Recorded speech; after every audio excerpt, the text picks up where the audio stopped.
Good morning. Here is today's Korean economic news briefing. We begin today with a focus on government policy and its implications for the economy, particularly as the nation commemorated its 60th Taxpayers' Day. The Ministry of Economy and Finance, along with the National Tax Service, honored 569 exemplary taxpayers and those who contributed to tax administration, including prominent figures like figure skating queen Kim Yoona, film director Bong Joon-ho, and announcer Kim Sung-joo. Deputy Prime Minister and Minister of Economy and Finance, Koo Yoon-chol, used the occasion to outline several key policy directions. He emphasized the government's commitment to realizing fair taxation, vowing a strict and uncompromising response to malicious tax evasion, notably by leveraging AI-based tax administration tools. This signifies a modern approach to tax collection, aiming for efficiency and equity. Furthermore, Minister Koo announced plans to introduce a domestic production promotion tax system for essential items. This initiative aims to bolster the domestic supply chain and ensure stability in the production of critical goods, a strategic move to enhance economic resilience against external shocks. Coupled with this, a new, productive financial ISA is being promoted, designed to encourage productive investments within the financial market and stimulate retail participation. In a bid to foster balanced regional development, the minister also stated that tax support for corporate activities, including investment and R&D, would be differentiated by region. This comprehensive approach underscores the government's strategy to foster economic growth, ensure fairness, and strengthen national competitiveness. Moving to the broader economic landscape, the ongoing geopolitical tensions in the Middle East continue to cast a long shadow over global and particularly the Korean economy. Concerns about rising oil prices are paramount.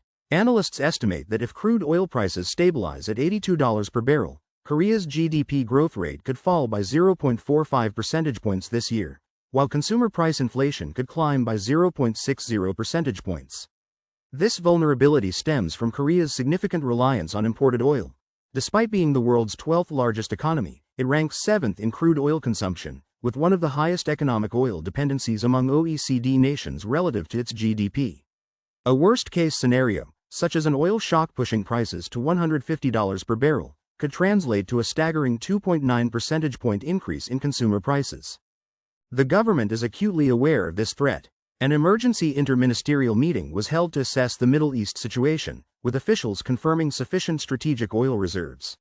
Efforts are also underway to diversify oil procurement by securing supplies from outside the Middle East, a crucial step in hedging against potential disruptions.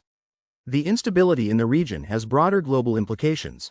Bloomberg Economics warns that if the conflict escalates further, major developed economies like those in Europe could face a double blow of rising inflation and contracting GDP. Morgan Stanley echoed this sentiment, estimating that for every $10 rise in oil prices, Asian economies, heavily dependent on oil and gas imports, could see their GDP growth rates decline by 0.2 to 0.3 percentage points. Against this volatile backdrop, financial markets have reacted sharply.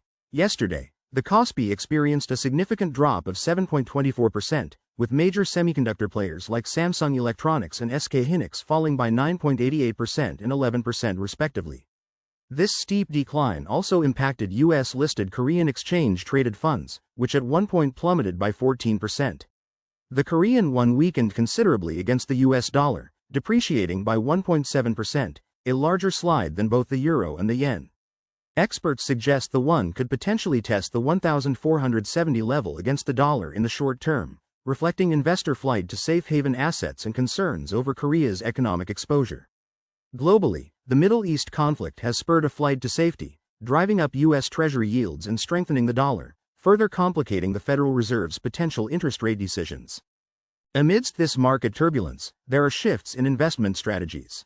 Kospi active ETFs are reportedly rebalancing their portfolios, increasing exposure to securities and semiconductor sectors while reducing biotech holdings.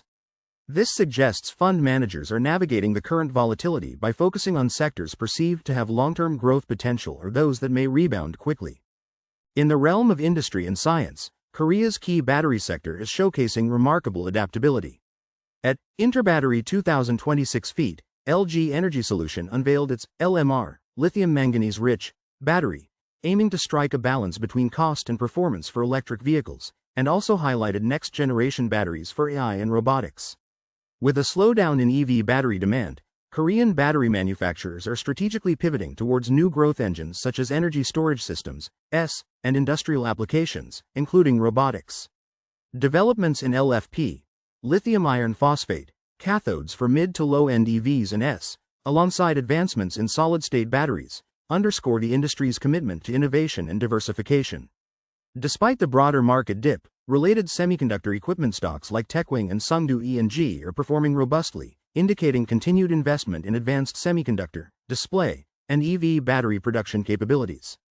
On the real estate front, the market continues to react to strong government intervention. President Lee Jae-myung's persistent pressure on multi-homeowners, coupled with the impending expiry of the capital gains tax relief in May, has led to a significant correction in residential prices, particularly in upscale areas of Seoul. For example, a Gangnam apartment, Cheongdam Hyundai, reportedly sold for 1.1 billion won less than its previous transaction. This trend is expected to continue, bringing stability to housing prices. However, these policies are causing distress for some, with university students struggling with high average monthly rents of 700,000 won in Seoul, and landlords calling for differentiated regulations for apartment versus non-apartment properties. In a noteworthy development, the president's decision to sell his own home and reallocate funds to financial products like ETFs is being interpreted as a signal for a broader shift of capital from real estate to financial markets. Meanwhile, the commercial real estate market saw record investments last year in Seoul and Bundang, totaling 26 trillion won, though concerns over interest rates and global trade uncertainties may temper this growth in the current year. Internationally, the United States remains a key variable. Former President Donald Trump reiterated his plans to impose new differentiated tariffs on various countries, potentially applying a global tariff of 10 to 15% using trade laws like Section 301. The Federal Reserve has warned that such tariffs could increase import prices, thereby fueling inflation and potentially constraining future interest rate cuts. This adds another layer of uncertainty to global trade and monetary policy. Upcoming U.S. economic indicators, including employment, unemployment, and inflation data for February, will be closely watched for clues on the Fed's monetary policy path and the health of the U.S. economy. Further escalation in the Middle East, with warnings from the U.S. of bigger things to come and reports of retaliatory drone attacks, portends a deepening crisis that could severely impact global stability and energy markets. Finally, a look at the emerging AI economy. A recent report suggests that while AI adoption initially boosts corporate profits, it could lead to significant white-collar unemployment, potentially causing a substantial drop in the S&P 500 due to reduced consumption and housing market vulnerabilities.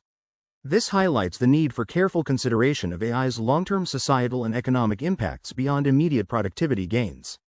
For investors*, the current environment demands careful navigation.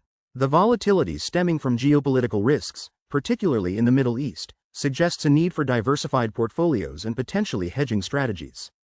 While the semiconductor sector saw a sharp decline, the underlying strength in advanced tech and the battery industries pivot to new growth areas like AI and present long-term opportunities. However, the real estate market in Korea remains under strong policy influence, indicating potential for continued price adjustments. Monitoring global oil prices, the U.S. Federal Reserve's stance, and international trade policy developments will be crucial. For general viewers*, be prepared for potential inflationary pressures, especially through energy costs.